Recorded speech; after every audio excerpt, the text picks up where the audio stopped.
Docteur, vous oubliez que j'ai des ailes. Pourquoi n'irais-je pas plutôt moi-même à la recherche de cette montagne? Mais bien sûr, fais vite. Séparons-nous à présent. Si vous trouvez quelque chose ressemblant à une caverne ou à un trou que des rochers ou de la terre auraient obstrué, vous devez crier et héler les autres. Si nous ne trouvons rien, le rendez-vous est ici. Jip, tu n'as pas du tout flairé une odeur d'Indien? Non. L'ennui, c'est que l'air est tellement saturé de l'odeur des singes araignées qu'on ne peut plus rien sentir d'autre. Chichi, as-tu eu plus de chance que nous? Oh non, docteur. Et toi, Polynésie, n'as-tu rien vu qui puisse nous mettre sur une piste? Absolument rien, docteur. Mais j'ai un plan. À la bonne heure, de quoi s'agit-il? Tu as toujours ce scarabée sur toi? Le bis-bis, enfin peu importe le nom de ce maudit insecte. Oui? Parfait.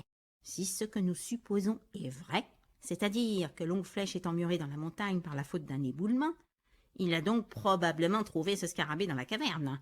Il est donc logique de penser que le foyer du scarabée se situe à cet endroit, dans cette partie de la montagne où Longue Flèche et ses compagnons sont emprisonnés.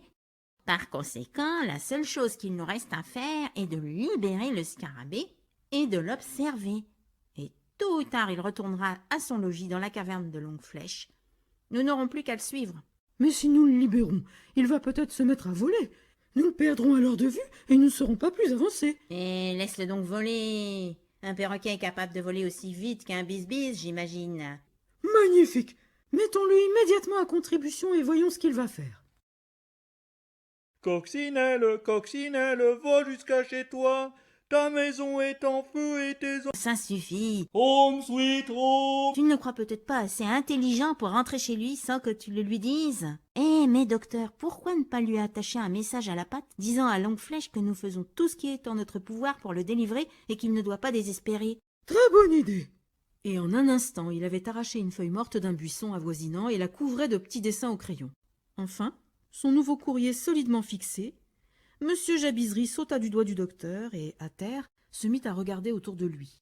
Il étira ses pattes, puis commença à marcher vers l'ouest. Mais pas une fois il ne déploya ses ailes.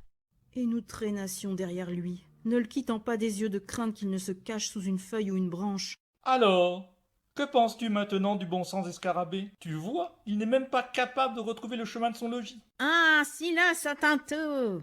N'aurais-tu pas envie de te dégourdir les jambes si tu avais été enfermé dans une boîte toute une journée? Regardez!